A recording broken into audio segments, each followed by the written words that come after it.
Bueno, entonces, una vez dicho esto, pues vamos a comenzar, perdón. Bien, ¿qué es una disolución? ¿Alguien sabe? En términos generales, hablando si es una mezcla homogénea, heterogénea, y por qué sobre todo.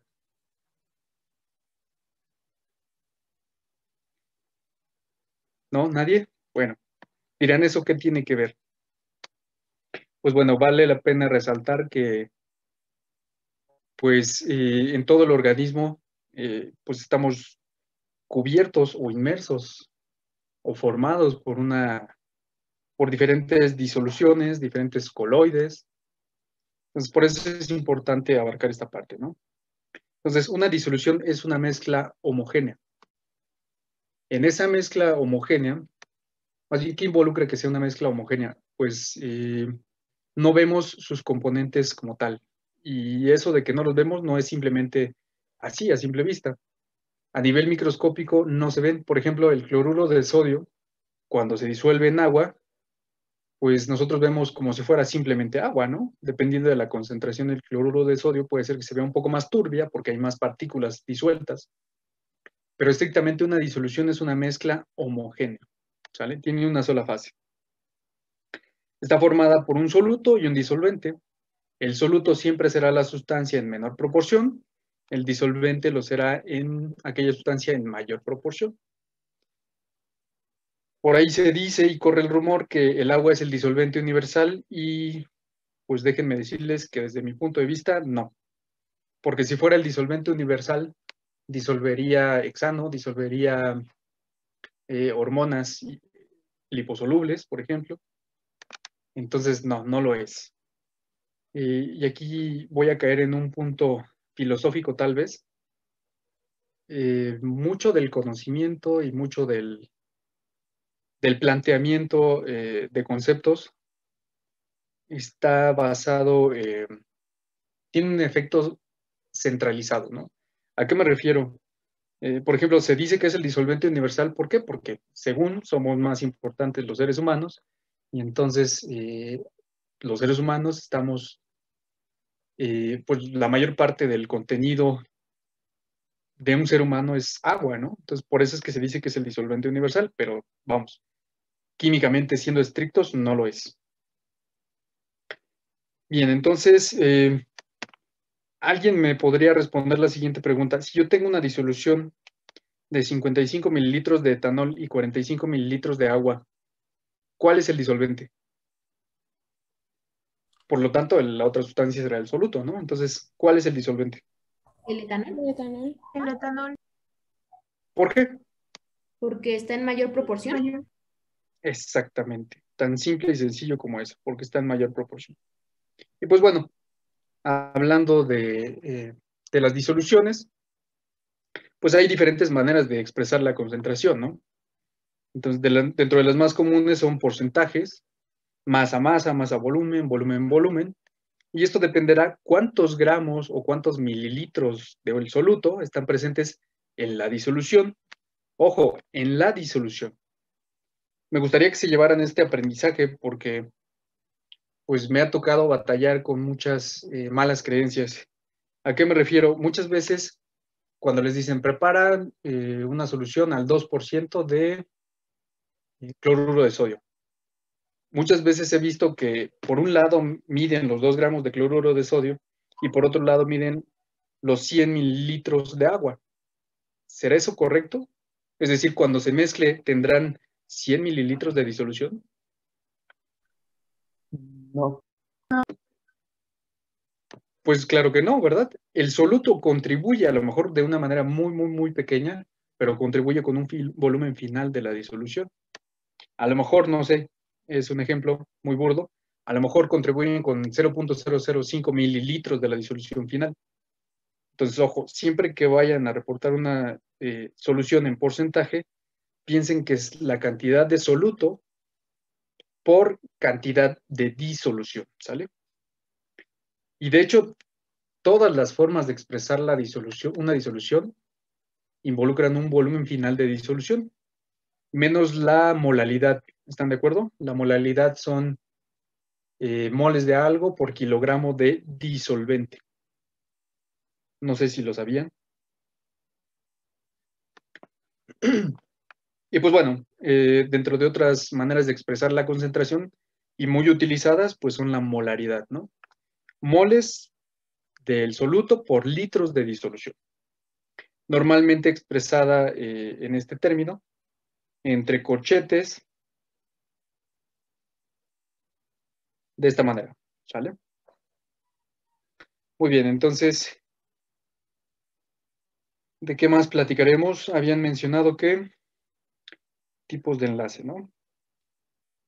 Eso en cuanto a disoluciones sería todo. En cuanto a mediciones no vamos a ver nada. Muy bien. Mezclas.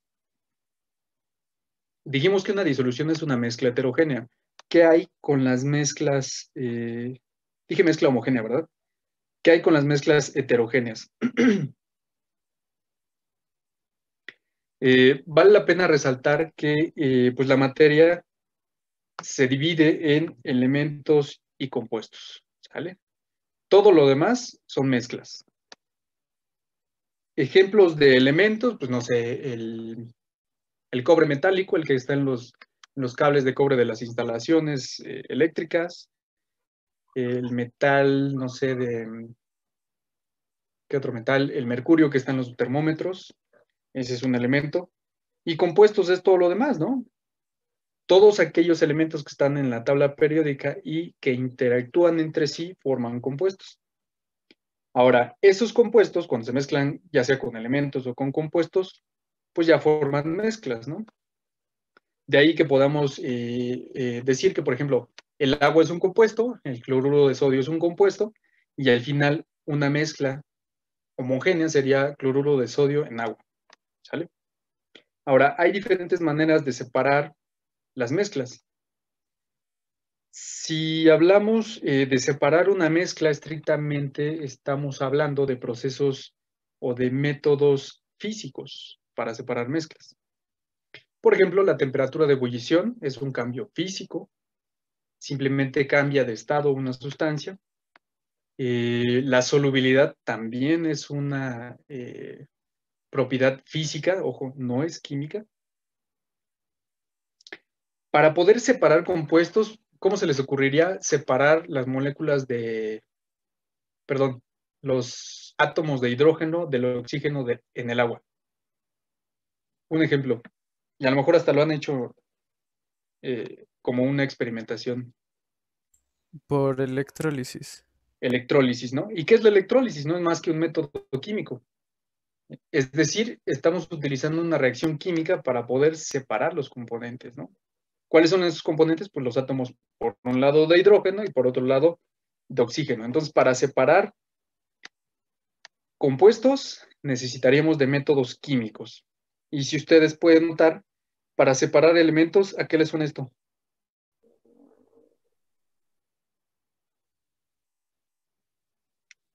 ¿Qué me pueden decir? ¿Peligro? ¿Radiación? Exactamente, radiación. Peligro sí, porque en automático dices radiación, peligro.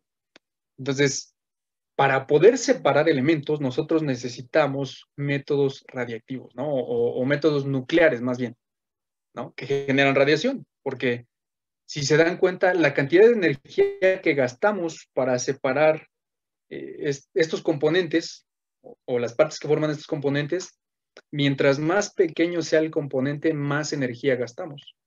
Entonces, tú te gastas, no sé, a lo mejor 100 grados Celsius para hacer cambiar de estado el agua, y de ahí, de esa manera, tú evaporas el agua de una disolución homogénea, bueno, de una disolución de cloruro de sodio. ¿Qué comparas eso contra los miles de grados que necesitas para generar, pues no sé, para extraer a lo mejor un electrón de una molécula, de un átomo radiactivo, por ejemplo? Pues, a mayor energía que necesites, pues implica que el método es más sofisticado, ¿no? Muy bien. Ahora, dentro de las mezclas, vamos a regresar a lo que serían las mezclas, tenemos diferentes métodos de separación. que parten desde el punto de vista si las mezclas son homogéneas o si son heterogéneas. Vale la pena resaltar que nuevamente que son métodos físicos aquellos que se ocupan para separar mezclas. Y en su caso, las mezclas homogéneas están formadas por pues diferentes sustancias, ¿no? Hay una regla empírica que a lo mejor ustedes ya vieron en química general, que dice lo similar disuelve lo similar.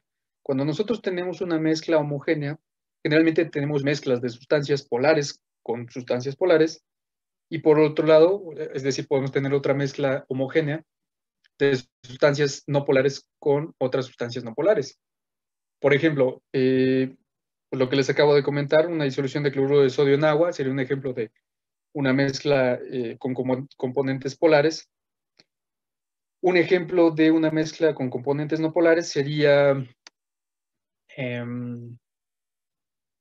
a lo mejor una hormona de glándulas reproductivas, por ejemplo, estrógenos en, no sé, acetato de etilo, por ejemplo. O mejor, en hexano, que es todavía. Entonces, generan mezclas homogéneas. ¿Por qué? Precisamente porque la regla empírica que dice lo similar disuelve lo similar. Entonces, por eso es que tenemos ese tipo de mezclas, ¿sale?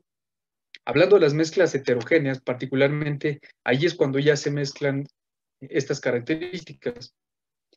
El ejemplo clásico de una mezcla heterogénea sería el aceite con el agua.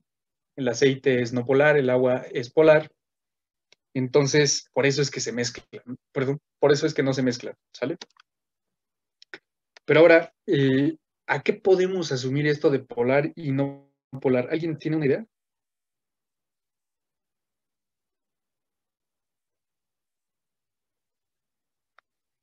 ¿Por qué el agua es Compuestos polar? Ajá.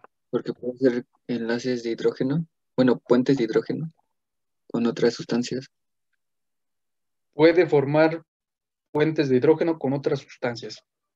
Sí, efectivamente, pero antes de llegar a los puentes de hidrógeno, aquí como lo vemos en esta molécula de agua, ¿qué la hace polar? Y no está formando puentes de hidrógeno porque no tiene ninguna otra sustancia alrededor pues, para formar un puente.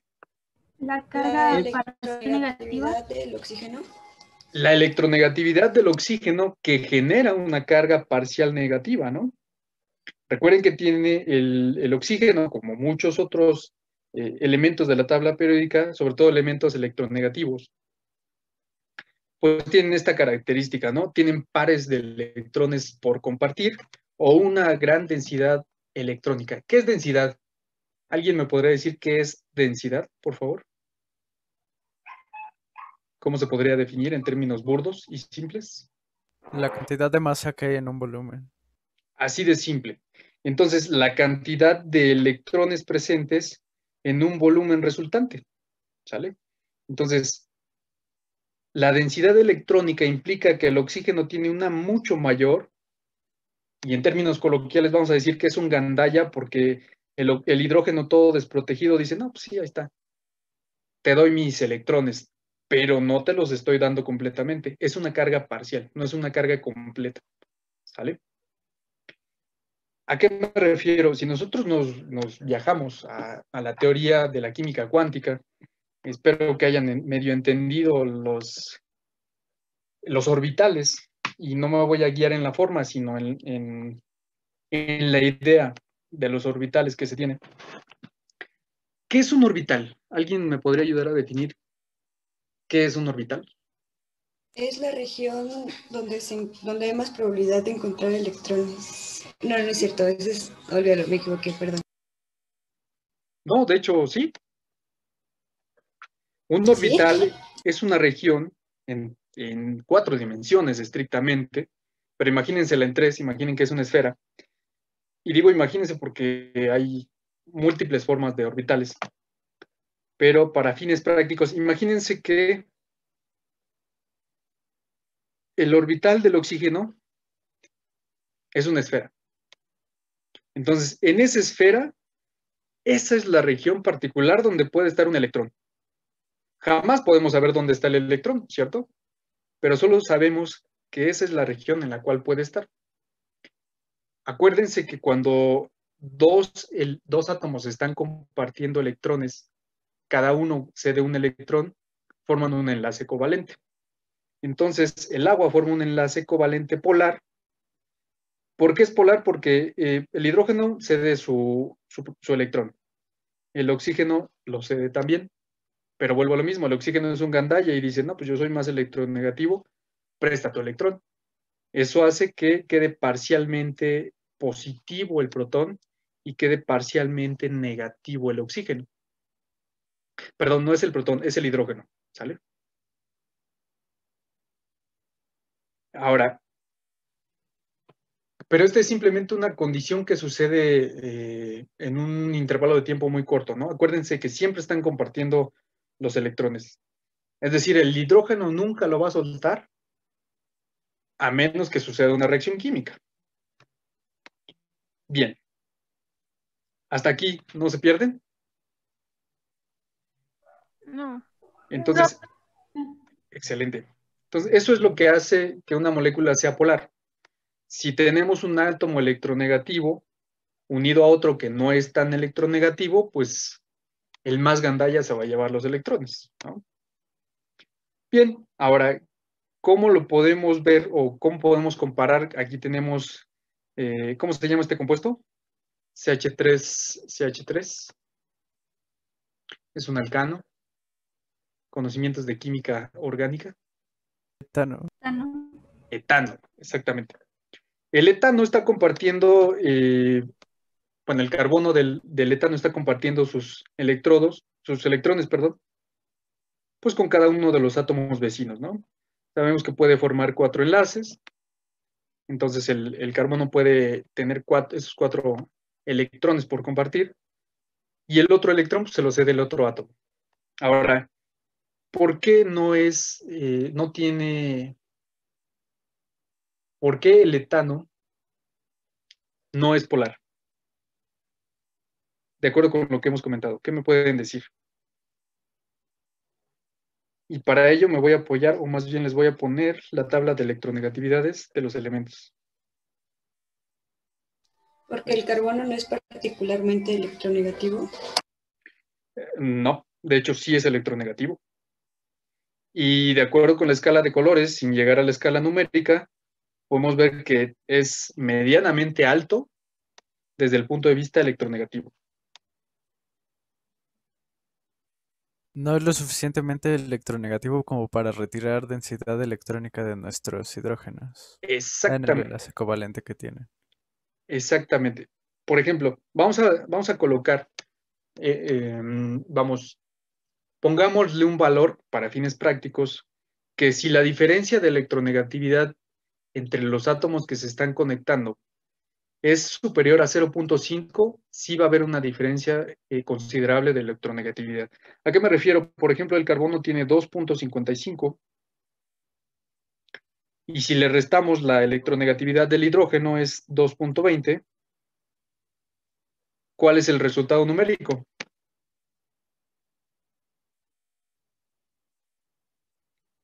0.35, ¿cierto? ¿O me equivoco? No. Cierto. Excelente. Entonces, por eso es que precisamente vemos que ambos son electronegativos y podemos ver que el hidrógeno es medianamente electronegativo, pero como la diferencia de electronegatividades entre ambos átomos no es lo suficiente, pues no genera polarización del enlace, ¿sale? Entonces, esto nos lleva a platicar acerca de los tipos de enlace. Hay 4 principales tipos de enlace, ¿sale? ¿Alguien me los puede mencionar, por favor? Yo, Ajá, el iónico, covalente y metálico. exactamente. Iónico, covalente y metálico. Ejemplos de enlaces iónicos. Bueno, con uno.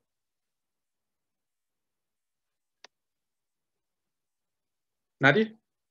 Cloruro de potasio. Cloruro de potasio, me gusta, me gusta. Ejemplos de enlaces covalentes. El agua, El agua, particularmente es enlace covalente polar, claro.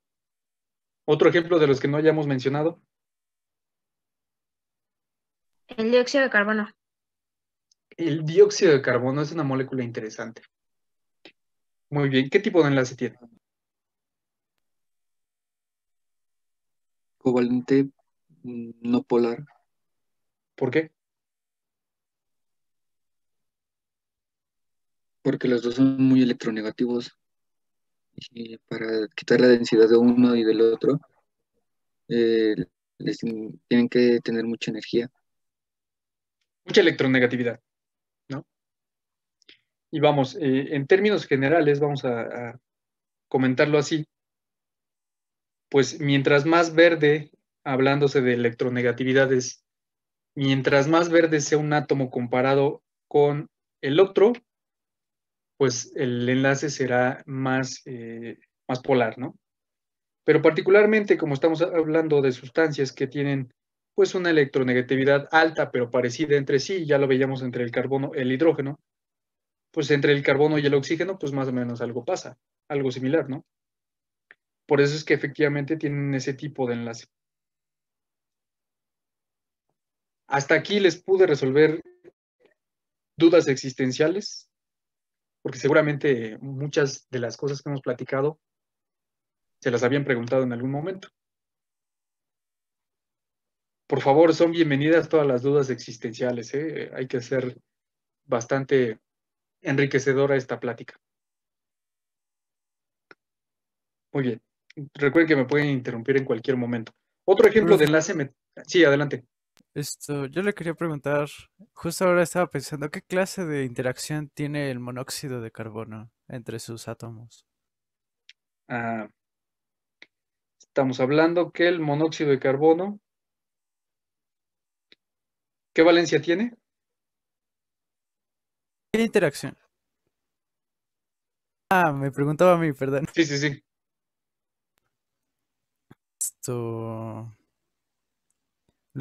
Lo desconozco, profesor. ¿Alguien sabe? No, profesor. Muy bien. Vamos a ver. Vamos a investigarla. No tengo a la mano mi tabla periódica, pero ahorita la investigo.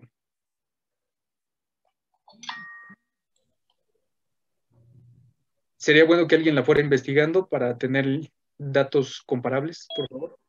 ¿Dice del oxígeno? Del carbono. Del carbono. del carbono es 2, 4 y menos 4. Ok, de acuerdo con esto, tenemos un oxígeno unido al carbono, ¿cierto? Y entonces sería 2. Exactamente, entonces sería de valencia de más 2. Ahora, ¿a qué voy con esto? Particularmente, su regla del octeto no se complementa, estamos de acuerdo. Entonces tiene una valencia más pequeña. Tu pregunta en cuanto a qué polaridad tiene el enlace carbono-oxígeno, yo creo que esa fue, ¿no? Julio. Sí. Si nosotros nos damos cuenta estrictamente, y bueno, algo que no les platiqué, cuando el carbono se une al oxígeno en un enlace de tipo, bueno, de acuerdo con su valencia, pues implica que está unido a dos oxígenos, ¿no? Entonces, en realidad, la densidad electrónica está distribuida, particularmente hablando del CO2. ¿Por qué? Porque el oxígeno, desde el punto de vista, ojo, aquí lo estoy dibujando con simetría. Acuérdense que el doble enlace implica que pues necesitan estar estirados ambos dobles enlaces del carbono para unirse con el oxígeno, ¿no? Implica que la densidad electrónica pues está en todos lados. ¿Por qué? Porque es una molécula simétrica. Ojo, y si ustedes se dieron cuenta, que es lo que quería ver si pasaba, pero no pasó, si ustedes se dieron cuenta, del carbono al oxígeno hay una diferencia mayor a 0.5 en cuanto a la electronegatividad. ¿A qué voy con esto? Estrictamente la unión del carbono-oxígeno implica un enlace covalente polar. Por eso el monóxido de carbono tiene un tipo de enlace covalente polar. Porque el oxígeno concentra más los electrones en sí que el carbono. Cosa que no sucede con el dióxido de carbono. En el dióxido de carbono, como los oxígenos están en los extremos, pues estrictamente recordemos el efecto inductivo que vieron en química orgánica. Este carbono, al estar desprotegido de electrones, digamos que su densidad electrónica sería como la del CO2, ¿no? Tiene poquita densidad del carbono y mucha el oxígeno. Pero como el oxígeno también está demandando electrones, pues este le pide al carbono, ¿no? Densidad electrónica. Pero el carbono dice, no, espérate, no seas gandalla, pues acá tengo otro oxígeno. Entonces le resta un poco de densidad electrónica al oxígeno para poder generar este equilibrio. No sé si con esto respondí a tu pregunta. Profesor. Excelente. Y bueno, particularmente, qué bueno que tocaste ese punto. Por eso es que particularmente el monóxido de carbono es más afín a la hemoglobina. Y por eso es que las personas se pueden intoxicar con monóxido de carbono. Pero bueno, esa es historia de otro día. ¿Sale? Hasta ahorita, ¿alguna duda? ¿No? No, profesor. Excelente. Ejemplo de enlace metálico. ¿Podrían ser las aleaciones entre metales? Totalmente cierto, claro que sí. Ahora vale la pena aclarar lo siguiente. Bueno, los ejemplos que estamos colocando ahorita son ejemplos de sustancias, bueno, de elementos o de compuestos puros. Hablando de aquellas sustancias que tienen un enlace metálico y son aleaciones, ya estamos hablando de mezcla, ¿sale? Nada más vale la pena resaltar eso. Por eso es que decía, por ejemplo, cuando tú tienes el cobre de las instalaciones, normalmente es cobre puro. Entonces, ese sería un clásico ejemplo de un enlace metálico, de un elemento, ¿no? La aleación para hacer el acero.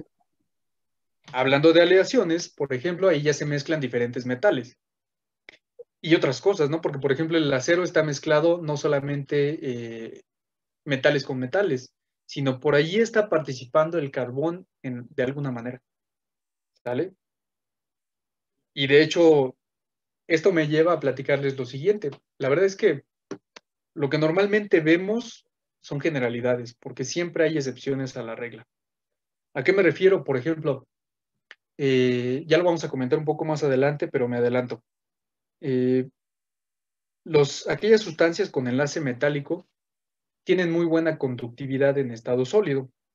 Y por regla se sabe o se dice que aquellas sustancias con enlace covalente polar o no polar no tienen buena conductividad, o más bien tienen nula conductividad en estado sólido. Si tú colocas o sumerges dos cables habiendo azúcar en el suelo, el azúcar no permite el paso de corriente. Si tú colocas un trozo de cobre, por ejemplo, pues conduce bastante, ¿no? Y si colocas un trozo de plata, la plata todavía es súper más conductora que el cobre, pero es muy cara. Entonces, por eso no está en las instalaciones eléctricas. Entonces, pero la excepción es la siguiente. Si nosotros hablamos o nos ponemos a pensar en el grafito, pues estrictamente el grafito tiene un tipo de enlace covalente no polar. Es la unión de carbono-carbono. Y oh sorpresa, es una sustancia que tiene una muy grande conductividad, ¿no? Y resistencia a la deformación física. Otro ejemplo es el grafeno, que es una manera muy novedosa, no sé si ustedes ya han escuchado de él. El carbono se coloca, o su disposición espacial es como si fuera un panal, es decir, los átomos se acomodan de manera que parezca un panal, y tiene una alta resistencia, demasiadísima, más allá que el acero. Tiene una dureza muy, muy alta y una superconductividad. Por eso les digo, hay excepciones a la regla, y la verdad es que en términos generales, eso hace mucho más difícil el, pues el abarcar todos los conocimientos, ¿no? Pero bueno, son excepciones que a lo mejor salen un poco de nuestra asignatura, pero no está por demás conocerlas. Ninguna duda hasta el momento, ¿verdad? Muy bien. Y pues bueno, otros puntos que quisiera resaltar, porque esto nos va a dar la pauta de hablar de disoluciones, es el tema de electrolitos. Un electrolito es una sustancia que en disolución acuosa genera iones, ¿sale? Y si ustedes se dan cuenta, los átomos que forman este tipo de enlaces, por ejemplo, para el enlace iónico se da con la unión de un metal con un no metal. Ejemplos de metales, pues cobre, plomo, generalmente los primeros grupos, ¿no? Litio, berilio, magnesio, escandio, etcétera, etcétera. ¿Vale? Luego, la unión de una sustancia, perdón, de elementos, de átomos de elementos no metálicos con no metálicos, pues generan la formación de un enlace covalente, ¿no? Recordemos las características, cada uno posee un electrón y ambos lo comparten. Y de hecho, las características físicas o las características que definen este enlace, pues definen también el comportamiento de estas sustancias. Por eso es que, por ejemplo, si nosotros ya tenemos una carga neta, si nosotros disolvemos una sustancia en agua, pues tenemos iones en disolución. ¿Y esto qué va a hacer? Pues que pues se conduzca bastante fácil la corriente eléctrica, ¿cierto? Es decir, a lo mejor, no sé, yo creo que todos de ustedes han pasado por ese tema de electrolitos. También me mencionaron la parte de electrólisis del agua. ¿Alguien hizo el experimento de hacer encender un foco cuando pasa a través de una papa? Cuando hacemos pasar corriente eléctrica a través de una papa. ¿O generar corriente eléctrica? No. No, Ok. No. Bueno, ahorita platicamos un poco de eso. El último tipo de enlace, que sería el enlace metálico, ¿cuál es la característica principal? Pues bueno, básicamente se acomodan los átomos de manera ordenada, uno a un lado del otro, como lo podemos ver aquí, y comparten todos sus electrones. Esto hace que la interacción sea tan íntima, lo cual les da una alta conductividad por el mar de electrones y una alta dureza, ¿no? Por la rigidez que implica el colocarse uno al lado de otro. Por eso hay, por ejemplo, hay muchas manifestaciones que si se mantienen unidos, pues está difícil que los aparten, ¿no? Supongamos que es un enlace metálico, si están bien agarrados, va a estar difícil que los separen. Muy bien, entonces, ¿qué otras características tenemos? Pues bueno, por su parte, aquellas sustancias con enlace iónico sí son solubles en disolventes polares. ¿Vale? El clásico ejemplo del agua, ¿no? Cloruro de sodio en agua. Las características que implican este tipo de enlace, el enlace metálico, hacen que los metales no sean solubles en agua. Tan es así que, pues, los recipientes en los que hervimos el agua, en donde calentamos las tortillas, pues, ¿son de qué tipo? Son sustancias con enlace metálico, ¿no? Entonces, no son solubles ni en agua ni en disolventes no polares, ¿no? Acuérdense que, por ejemplo, cuando han pasado por química orgánica, cuando ustedes limpiaron, no sé, con hexano, con acetato de etilo, pues el metal le hizo cosquillas, ¿no? No le pasó nada cuando le hicieron pasar estos líquidos. Ahora, lo que yo les estoy comentando son interacciones físicas, ¿no? Y no confundir, por ejemplo, ¿qué sí puede disolver los metales? un ácido. Un ácido, ¿no? ¿Y por qué los disuelven? Pues no es más que una reacción química. Por ejemplo, el cobre, volverlo a cobre más 2, por ejemplo. Cambió de estado de oxidación, por lo tanto, cambió la integridad, bueno, la identidad de la sustancia pasó de ser de un cobre metálico a un cobre +2, a un catión cobre. Entonces, esa sí es una reacción química y de esta manera es que sí podemos retirar o sí podemos modificar químicamente los metales. Pero ojo, no son solubles. Es una reacción química, ¿sale? Entonces, la verdad es que no me gusta el término de disolver los metales con ácidos porque estrictamente no se disuelven. Más bien, es una reacción química que los obliga a cambiar de valencia, ¿no? Entonces, igual, muchos de estos malos manejos del lenguaje técnico, es un punto de vista muy personal, los confunden, los llegan a caer en errores, ¿no? Entonces, pues, sugerencia muy particular, pues traten de darle explicación a todo lo que ven, ¿sale? Y pues bueno, sustancias con enlace covalente no polar generalmente son solubles en agua, pero no generan iones en disolución, es decir, no son electrolitos. ¿Cuáles son las excepciones? Acuérdense que siempre las hay. Pues las excepciones son los ácidos, ¿no? Los ácidos y bases. Generalmente los ácidos fuertes y las bases fuertes son electrolitos fuertes. ¿Qué implica esto? Pues se disocian por completo. Y es decir, rompen su enlace covalente para formar pues no, para formar iones en disolución, ¿sale? Pues, por ejemplo, no sé si sabían que el ácido clorhídrico tiene un tipo de enlace covalente. A partir de una reacción química, cuando se mezcla con el agua,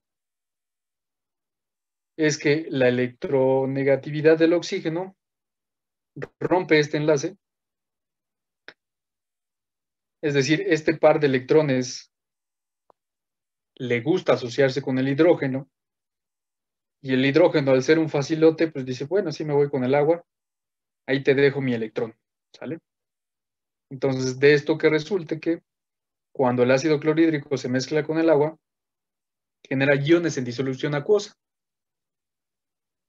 No es que el ácido clorhídrico sea un electrolito, ¿no? En el sentido de que esto tiene que suceder a partir de una reacción química. Entonces, ¿qué va a formar? H3O, que ¿cómo se llama? Ion hidróneo. Hidróneo. Exactamente, el ion hidróneo. Muy bien. ¿Hasta aquí alguna duda? ¿Sí se dan cuenta que estoy involucrando mecanismos de reacción? Sí. ¿Ya vieron cómo en realidad todo lo que han visto anteriormente sí se relaciona o se va interrelacionando? Sí, pero aquí sí lo entiendo. Bueno, pues muchas gracias por el cumplido de que sí le entiendes, qué bueno que sí. Esa es la intención, ¿no? Me espantaría si no. Pero bueno, de verdad es que a veces nos hacen creer, y digo nos hacen creer porque, pues, vamos, es inevitable a veces tener profesores que no integran el conocimiento, pues que nos dicen, no, no, no, aquí es esta materia y no mezcles nada.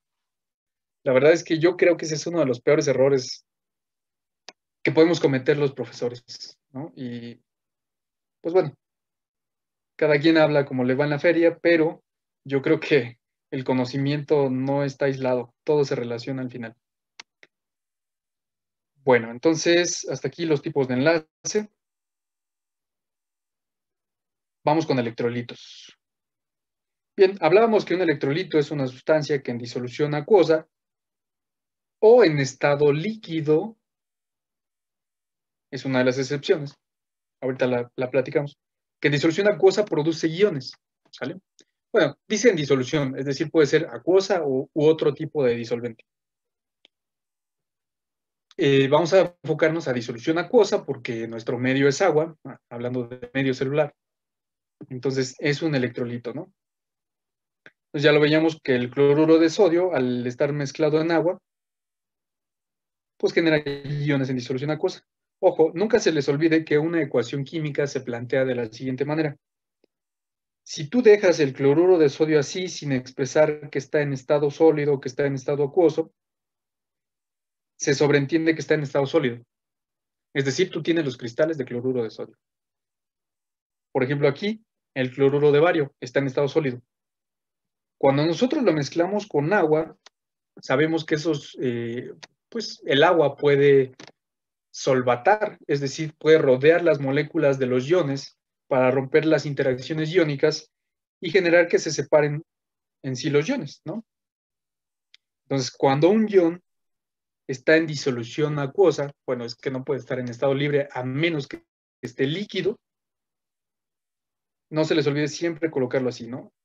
En disolución acuosa. Me gustaría que en automático, cuando vieran esta ecuación química, bueno, sobre todo los productos, se imaginaran lo siguiente. Generalmente, cuando sabemos que está en disolución acuosa, está sobreentendido que todo el disolvente es agua. Por eso es que me permito dibujar los iones como si estuvieran nadando. Entonces, el hecho de que estén nadando, eso les da la facilidad. Imagínense que pues, el agua es una molécula pequeñita que permite que los iones se puedan desplazar sin problema. Supongo que al menos alguno de ustedes sabe nadar, ¿no? Entonces, pues los mismos principios que nos rigen como organismo al nadar, pues se rigen a nivel atómico, ¿no? ¿A qué me refiero? Pues el sodio, el catión sodio tiene una densidad, pero no es la suficiente como para irse al fondo del recipiente. Ya cuando está asociado con el cloruro, pues ahí empieza a formar cristales más grandes y su densidad sí hace que se vaya al fondo del recipiente. Pero como no, tienen una baja densidad y entonces pueden estar flotando. Entonces, esto implica que se pueden mover en todas direcciones, ¿sale? Y precisamente el hecho de que se muevan en todas direcciones facilita el término o explica el término de electrolito, que es una sustancia que en disolución acuosa produce iones y conduce la corriente eléctrica, ¿sale? Entonces, si nosotros montamos un experimento donde existe una fuente de poder, una fuente de electrones, pues los electrones se van a desplazar si y solo si se cierra el circuito. ¿Cómo se cierra el circuito? Pues bueno, una batería siempre provee electrones. Esos electrones van a viajar en el sentido de encontrar un equilibrio. Entonces siempre van a viajar al polo positivo, ¿sale? Entonces no pueden viajar así, necesitan un medio de conducción. ¿Cuál es ese medio de conducción? Pues por un lado, o en primera instancia el cable, y después la disolución de electrolito, y después el cable, pasan por lo que es, en este caso, el foco, y regresan a la batería, ¿no? Así solamente se cierra el circuito. ¿Cuál es lo importante por resaltar aquí? Pues bueno, como los electrones son partículas muy pequeñas que tienen carga negativa, ¿cómo creen que se trasladen los electrones de aquí hacia acá? ¿Creen que naden? ¿Qué opinan? ¿Qué opina el público? ¿Por una atracción de cargas? Atracción de ¿Por cargas, conducción? sí. ¿Porque se repelen? Ojo, ojo. Acuérdense que este es el polo positivo. Ese es un cable que estrictamente digamos que tiene un polo, que ese polo es positivo o deficiente de electrones. La pregunta es, ¿cómo migran los electrones desde aquí, que es de donde termina el cable, para llegar acá, donde empieza el otro cable? Las ¿Por cargas la conducción? positivas se van al ánodo y las cargas negativas se van al cátodo. Exactamente. Ese flujo de electrones hace que se muevan los iones en la disolución, ¿no?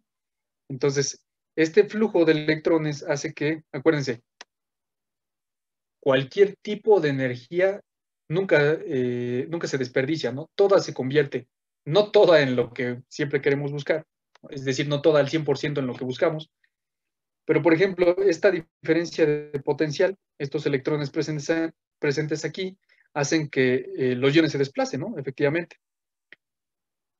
Entonces, este desplazamiento implica que existe una diferencia de potencial, y ahora sí, con todo este reordenamiento es que los electrones pueden brincar entre los cationes para poder llegar al otro extremo o al otro cable de cobre. Cosa que no sucede cuando solamente tenemos agua, porque el agua no tiene cationes, ¿no? No tiene electrolitos. Bueno, el agua químicamente pura me refiero. Porque el agua de la llave seguro que tiene muchos.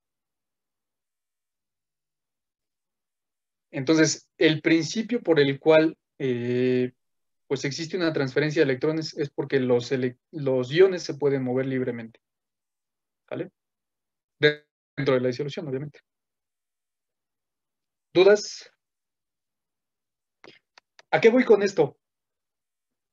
Esto explica precisamente el flujo de los iones, explica el por qué podemos tener una célula con un potencial de membrana.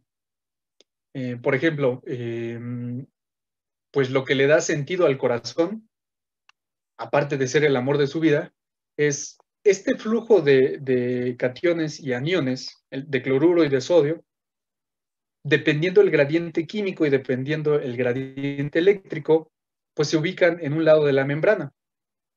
Del otro lado de la membrana existe otro potencial, ¿no? Porque pues el movimiento de electrolitos dentro de la célula es diferente que el del exterior.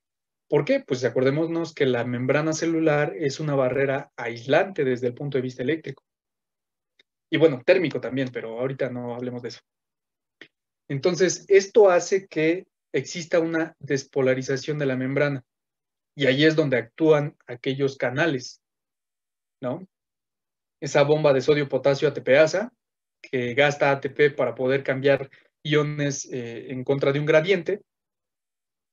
Y entonces esto explica por qué el corazón tiene un marcapasos. Ese marcapasos no es más que una serie de células especializadas para poder controlar este flujo de iones o de electrolitos y poder generar una contracción, ¿no? Simplemente por el gasto de ATP, y tratándose de músculo genera una contracción, y eso es lo que mantiene el ritmo, o es, como les dije al principio, es el objetivo de vivir de su corazón, ¿no? A pesar del, bueno, además del amor de su vida. Entonces, por eso es que todos estos temas, todos estos puntos los quería tocar, porque estos dan pauta a la fisiología de todos los órganos que vamos a ver. Y explican, pues, la verdad es que todos los procesos celulares y lo que sucede en el organismo, así como te lo comentaba César la clase pasada, lo que sucede en un organismo humano, pues esto mismo se explica en otros animales, ¿no? A lo mejor algunos otros animales pues tienen un tipo de metabolismo muy particular, que sí comparten procesos fisiológicos con los seres humanos, pero a lo mejor tienen otros muy particulares. Y es ahí donde me surge la duda de si realmente los seres humanos somos la especie predominante o si somos la mejor especie, porque la verdad es que lo dudo. Y aquí caigo en un conflicto existencial porque digo, bueno, ¿cómo fue que sobrevivimos y no tenemos ningún mecanismo de adaptación, ¿no? Por ejemplo, los tigres tienen garras, colmillos, fuerza. Ni siquiera podemos nadar bien, nos ganan los delfines. Ni siquiera tenemos una super fuerza como los gorilas. Bueno, no es que tengan mucha, pero sí nos ganan. Entonces, la verdad es que... El raciocinio. ¿Perdón? El raciocinio. El raciocinio, mira, yo lo pongo en duda porque un organismo que razone adecuadamente no destruye su ambiente. Y pues bueno, yo creo que a lo mejor, bueno, te podría dar, podría estar de tu lado, sí, pero yo creo que el mismo raciocinio nos lleva a la perdición. Nos hace creer que somos una superespecie y que podemos controlar todo. Pero bueno, son cuestiones filosóficas que, pues bueno, si quieren podemos seguir abordando, pero pues no sé qué dentro del calendario nos falte por abordar algo.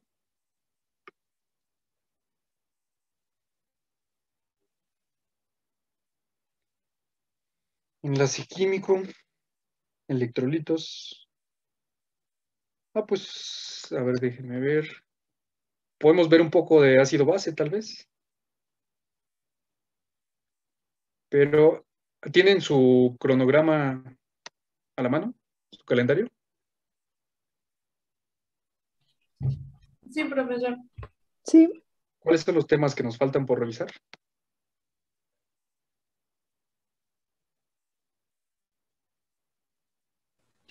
Pues nada más tipos de enlace, agua, solutos y disoluciones. Agua. Agua, pues, bueno, sí, vamos a platicar un poco acerca del agua. Un poco más, digo, porque ya medio lo platicamos.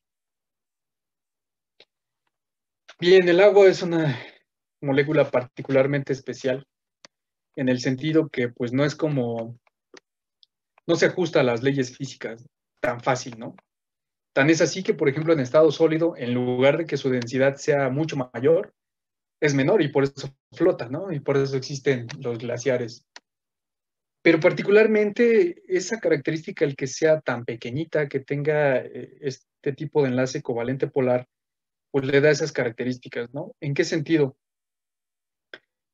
Pues sabemos que con los cambios de estado involucran una mayor temperatura, ¿no? ¿Qué le hace la temperatura a las moléculas? Bueno, particularmente la temperatura es una escala para medir el calor. ¿Qué le hace el calor a las moléculas? Las excita y hace que su comportamiento sea más rápido. Bueno, por así Vibran, decirlo. vibran, ¿no? Entonces, a 0 grados Kelvin, que es el cero absoluto,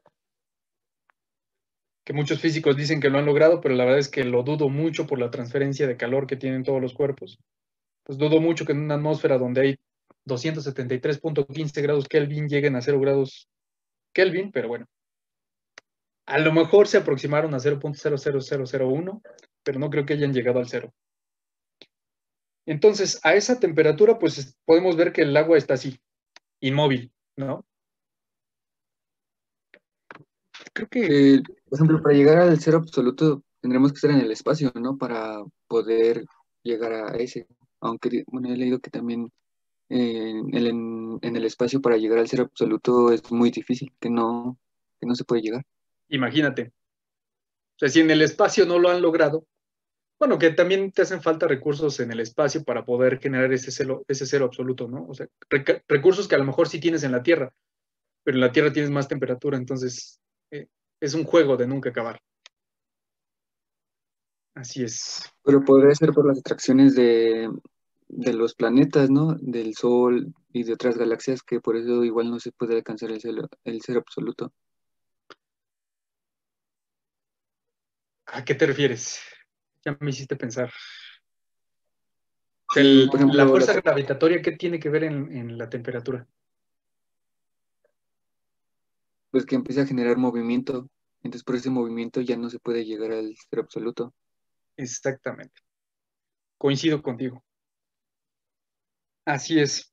Pues entonces, en resumen, pues la verdad es que no creo que encontremos un lugar donde se pueda generar el cero absoluto, ¿no?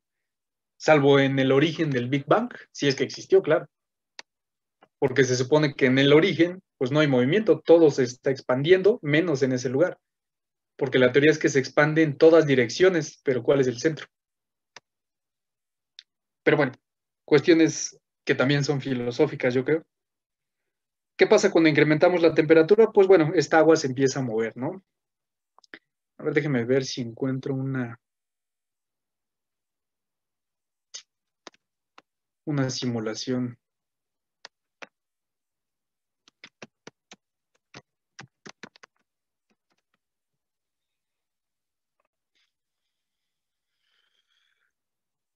No, creo que no.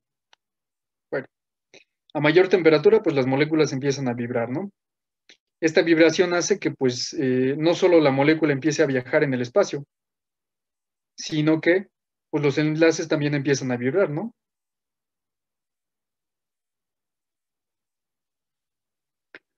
Y entonces, obviamente a mayor temperatura, pues las moléculas se mueven más y pues por eso es que vemos los cambios de estado, ¿no? Entonces, particularmente el agua es muy especial por esto mismo. Primero porque es muy pequeña y segundo porque tiene un enlace covalente polar.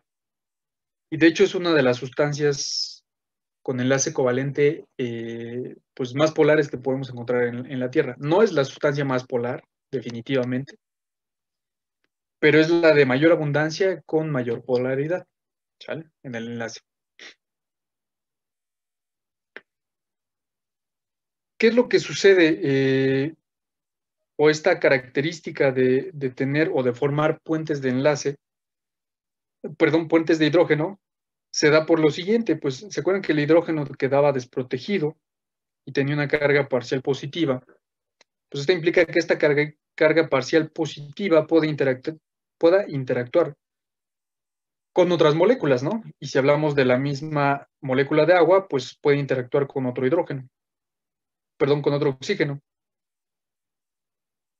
Y a su vez, esta otra molécula con otra, con otra, con otra y con otra. Entonces, esta red hace que cuando disminuya la temperatura, pues en realidad se forme de manera muy ordenada y forme los cristales, forme los hielos, forme el hielo, perdón. Entonces, esa es la clásica explicación del por qué el agua, cuando se disminuye la temperatura, forma hielo.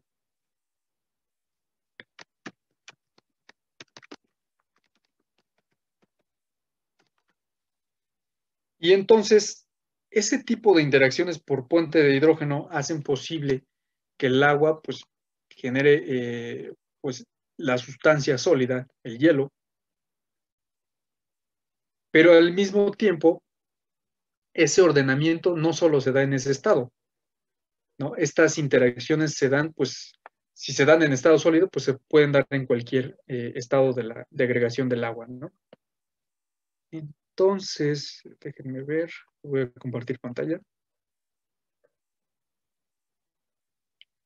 Vean, por ejemplo, vamos a ver esta imagen. Vean, la verdad es que el agua puede interactuar por lo menos con otras 4 moléculas de agua a partir de estos puentes de hidrógeno, ¿no? 2 a partir de una molécula de agua, pero otros 2 los puede recibir porque el oxígeno tiene 2 pares de electrones libres, no sé si se acuerden.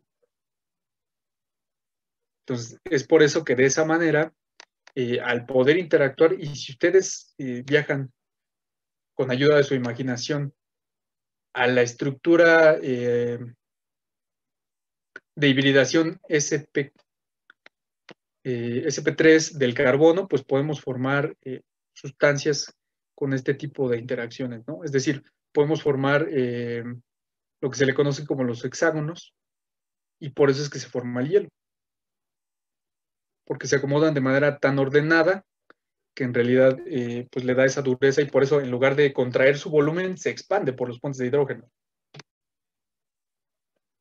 Y pues bueno, esos puentes de hidrógeno se pueden dar, repito, si se dan en estado sólido, pues en estado líquido se dan todavía más, y pues esto es muy dinámico, ¿no? Pues vean, por ejemplo, la estructura del hielo, del agua en el hielo, la estructura del agua líquida y la estructura del agua en evaporación. Y pues bueno, vale la pena resaltar que los puentes de hidrógeno son los que rigen el comportamiento del agua. Particularmente, recuerden que el enlace que tiene es muy especial, ¿no? Tiene cierto ángulo de amplitud para unirse con los 2 hidrógenos, lo que permite precisamente el poder formar 4 puentes de hidrógeno. Muy bien, no sé si hasta aquí tengan alguna duda. No, profe. No, profesor.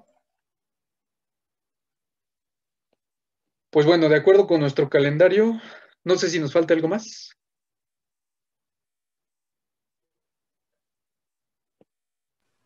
No, sería todo. Pues bueno, entonces, perdón por robarles un poco más allá de las 6. Quien quiere ir a la junta, adelante. El día de hoy ya terminamos. Muchas gracias por su asistencia. Quien quiera quedarse a resolver algunas otras dudas, bienvenidos. Muchas gracias. Muchas gracias, profe. Diviértanse. Gracias a usted, profesor. Que tenga una buena tarde. Igual ustedes. Nos vemos mañana. Gracias, profe. Hasta mañana, Ya. profe. Gracias, profe. Hasta mañana. Hasta luego. Profesor, yo tengo una duda. Sí. Tenemos una duda. Ajá. Dijo que es para el jueves, para el miércoles, martes. Los escucho.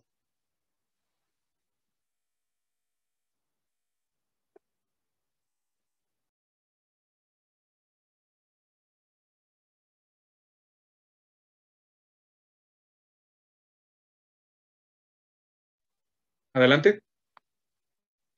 Porque no los escuché. Ok. La actividad, la actividad que está agendada para el equipo 1 en el laboratorio, nada más va a ser el equipo 1 y nada más la va a hacer el equipo 1, también la tenemos que hacer los demás. Todos. En el laboratorio, todos tienen que subir los mismos trabajos. ¿Sale? Entonces también los demás vamos a subir nuestra hipótesis y nuestra pregunta y así. Así es. De hecho, no es necesario que lo suban antes de la clase. Sería recomendable que lo tuvieran, pero de hecho es la actividad de clase. Entonces, esa se sube a más tardar 10 minutos antes de que termine la clase. Ok. Gracias, profesor. Es que en el aula, bueno, ya aparece como, bueno, que lo tenemos que entregar el jueves 18. Entonces, por eso nos confundimos, porque como bueno, yo soy del equipo 4 y en la calendarización del laboratorio aparece nada más el equipo 1, entonces ya no supimos qué onda. Ah, ya entendí. No, perdón, yo creo que es cuestión de redacción, ahí cómo quedó. Es tarea por equipo, pero es la tarea 1. No es para el equipo 1, solamente es para todos. Entonces, qué bueno que me mencionas, hago la aclaración. Es tarea de todos, en equipo, obviamente. Y con respecto al tiempo, sí era de esperarse porque la verdad es que nos incorporamos a esa plataforma pues a destiempo, ¿no? Porque fue altas y bajas. Por eso es que muchas actividades ya se han entregado. Bueno, esa actividad ya se había entregado. Entonces, no hay problema, esa la tenemos que realizar el miércoles. Entonces, no se preocupen, pero sí tenganla disponible. Es decir, no se sube antes de iniciar la clase.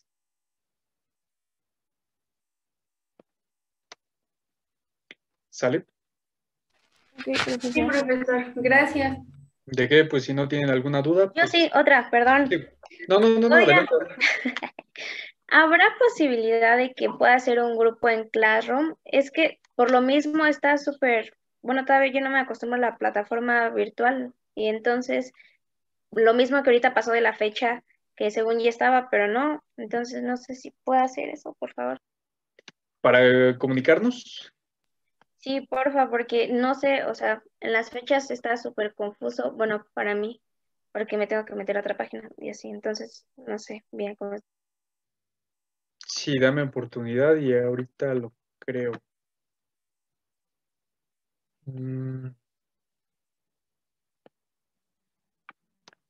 Estaba bien. Sí, yo creo que sí, sería en Classroom. Bueno, entonces lo creo y ahorita les doy el código de inscripción. Ahorita mismo.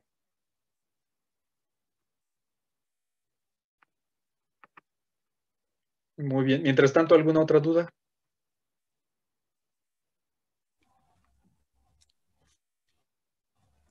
Sí, Yo profesor, yo tengo una duda. Perdón, ahí no sé quién inició. Por orden alfabético, por favor. si quieres tú primero. ¿Sí? Ah, gracias. Tenemos hasta hoy, bueno, sí tenemos que realizar la actividad del crucigrama en el aula, ¿verdad? Es opcional, no es obligatoria. Por cierto, sí la pudieron abrir porque yo no pude. Ah, no cargaba la página, profesor. Sí, eso. Eso me temí. No, es una actividad, estaba haciendo pruebas en realidad. Entonces, si no carga, no te preocupes, no pasa nada. Ah, ok. Vale, muchísimas gracias. Sí, no, de qué. ¿Alguna otra duda? Había otra, me parece, ¿no? Sí, yo, profesor. Es que, bueno, es que estaba revisando la actividad junto con mi equipo y ve que es lo de planteamiento de hipótesis, objetivo y la pregunta, ¿no? Y era de acuerdo a que nos había dicho que teníamos que utilizar la hormona de crecimiento, es la adenohipófisis. Pero el problema que, bueno, yo tengo y me causa conflicto es que, ¿qué le tenemos que hacer a esa hormona? O sea, investigar sobre alguna patología en específico, el daño que sufre con algún fármaco, con, no sé. Mira, la intención del laboratorio es que les demos un tema en general, ¿no? Por ejemplo, ya hablamos que es de hipófisis. Entonces, tu trabajo como equipo va a ser discutir si hay alguna sustancia exógena o la misma o el hecho de administrar la misma hormona para ver qué modificaciones en parámetros bioquímicos genera, es decir, modificación de proteínas totales, de glucosa, de triacilglicéridos. Y esa es la intención del laboratorio, ¿no? Que ustedes propongan una metodología a partir de la administración de una sustancia para poder verificar o ver qué cambios bioquímicos están en ese modelo, que particularmente trabajamos con el modelo de rata. No sé si esto te dé respuesta. Sí, muchas gracias. No, ¿de qué? Muy bien, ¿alguna Profesor, otra? entonces esa pregunta es, ¿nos la planteamos todos los equipos? O sea, ¿va a ser modificaciones bioquímicas de la hormona GH, entonces? Sí, te digo, ya sea que busque, bueno, que encuentren alguna sustancia que modifique esta hormona directamente o que administren en alguna forma farmacéutica esta misma hormona. Ok, gracias. No, ¿de qué?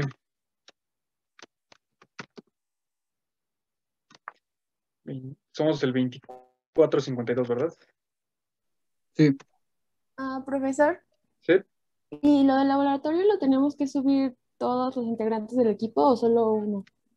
Una persona, por favor. Ok. Recomendación. Cuando hagan esto, y yo les recomiendo que aprovechen el espacio que estamos en clase para que en tiempo real, cuando vayan a subir la actividad, todos verifiquen que realmente se subió, porque si se envía fuera del horario, bueno, no te permite ya la plataforma subirlo, por ejemplo, ¿a qué hora acaba la clase? A las 3, ¿verdad? Entonces, siendo de hecho, he visto que tienen problemas desde las 2:58 cuando ya estás cargando un documento. Entonces, por lo menos siempre subirlo 10 minutos antes, a más tardar.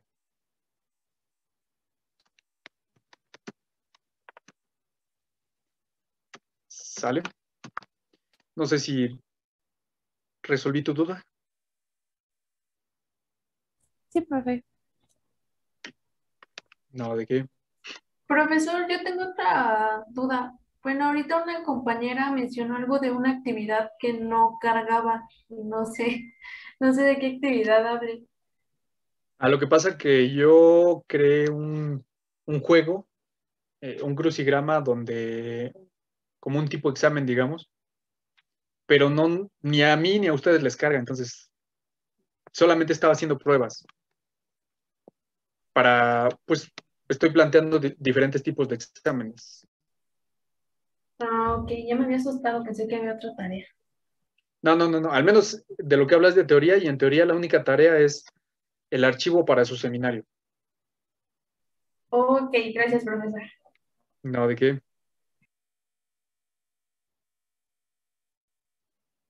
Muy bien, ya tengo la clase y se las comparto.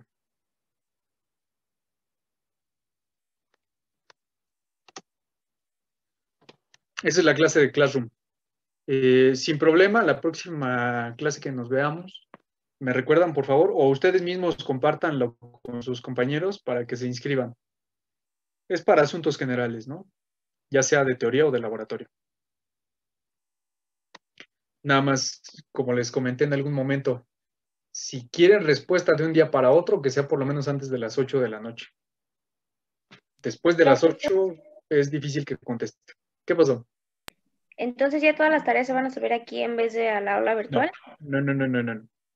No, esta clase de Classroom es simplemente para resolver dudas. Vamos a mantener la dinámica de utilizar siempre Moodle. ¿Sale?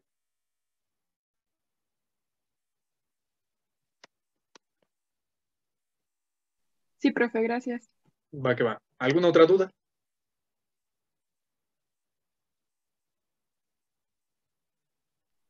No, profesor. Creo que no. Bueno, pues dado que no tienen alguna otra duda, pues entonces diviértanse y sean felices y nos vemos mañana. Igualmente, profe, hasta luego. Igualmente, profesor, Hasta gracias. luego. Por nada. Gracias, profesor. Hasta mañana. Luego, profesor, buen día. Descansen.